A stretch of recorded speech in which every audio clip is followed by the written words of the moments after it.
Hi assemblers, we're going to swap out a bathroom faucet today.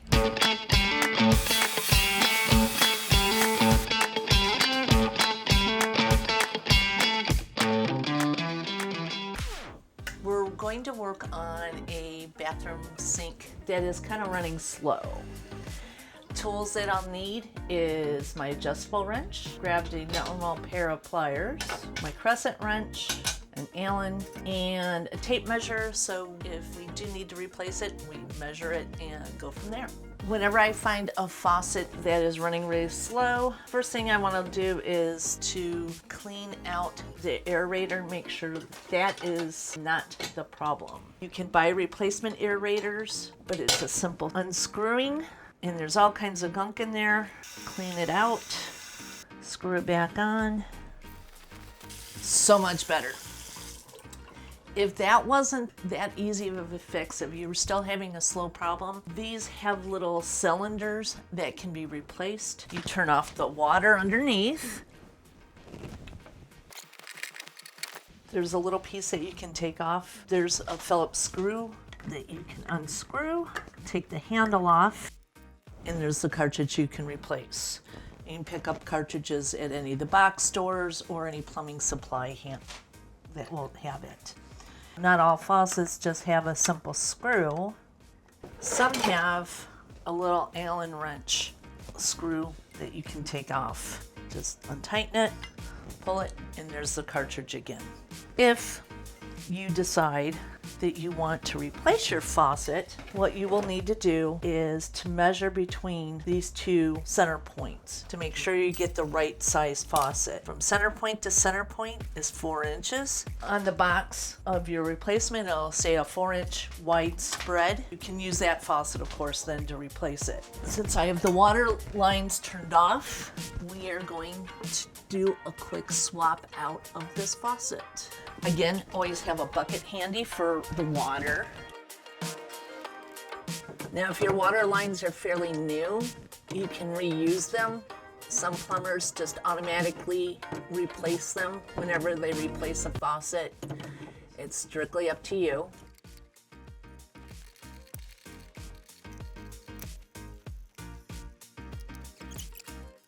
If you do go ahead and buy a replacement water line and you go into the big box stores, they'll have all kinds of lines. They'll have toilet lines and water faucet lines and different lengths in 4-inch increments.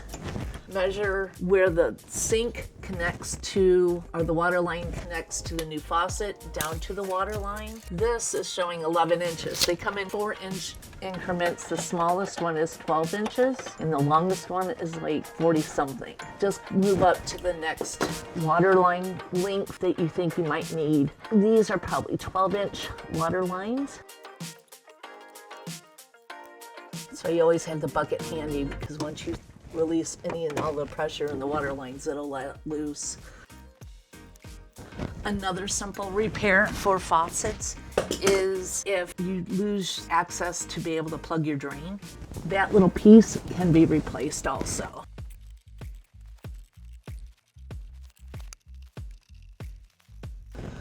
Now, 2 parts could be broken.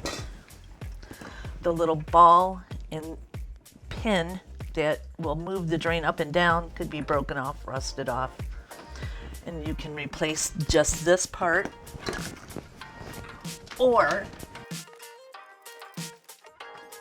you get a broken piece on the bottom part where that goes into the drain. It doesn't allow you to pull it down anymore. So you are infinitely down all the time. Most people pull their drains and think it's a hard fix. 10 minutes at the most. So we have the drain pull out. Most sinks will have a replacement drain to match the sink itself. I've got the same color. You don't have to replace the drain. If you don't want to, why make it longer than you have to?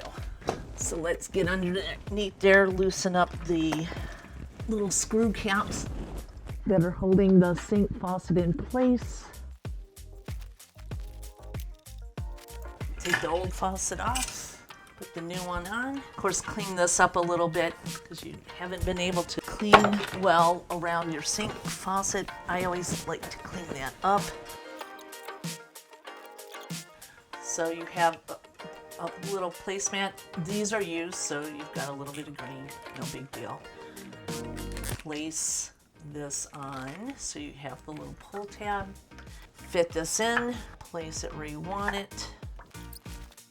It moves around while you're putting these on, no big deal. You're not doing the final until you get both of them on and somewhat snug. Start getting snug, then you can start worrying where it wants to be. I like getting the faucet as close to the front as possible. They don't have to be slamming super tight, hand tight. It's good. The drain pull goes in next. Whenever I do water supplies, I always put plumber's tape around that to give it a good seal. And if you're underneath the sink, I'd wrap a piece or two around, a strand around there, and then put on the water supply lines. Water supply lines, you always have a compression end and then the faucet end. Compression end is 3/8 compressed. The water end is 1/2 inch. Again, not slamming tight, just until you feel a little pressure against what you're screwing down.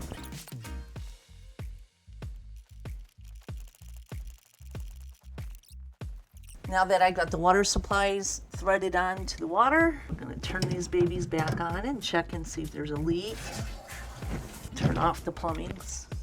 Water's back on because the water supply knob is pointing up or in line with the rest of it. The last thing I have to do is put the little plunger back on because that will cause a leak.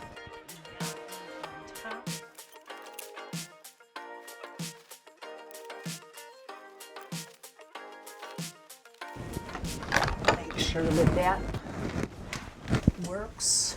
Yes, it does. Now we can put plunger line on.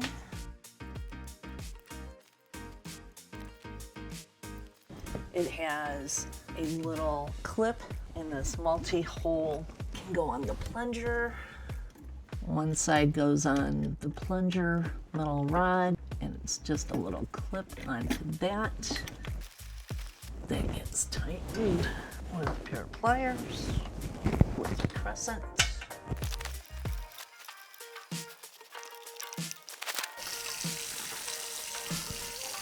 Water's on, no leaks, and you have a brand new faucet for your bathroom. All faucets are basically the same thing.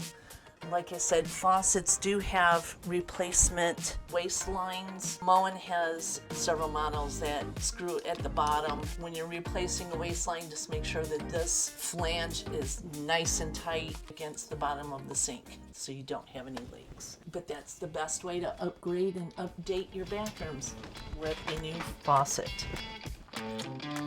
If you enjoyed that hint, hit like. And if you would like more updates, hit subscribe.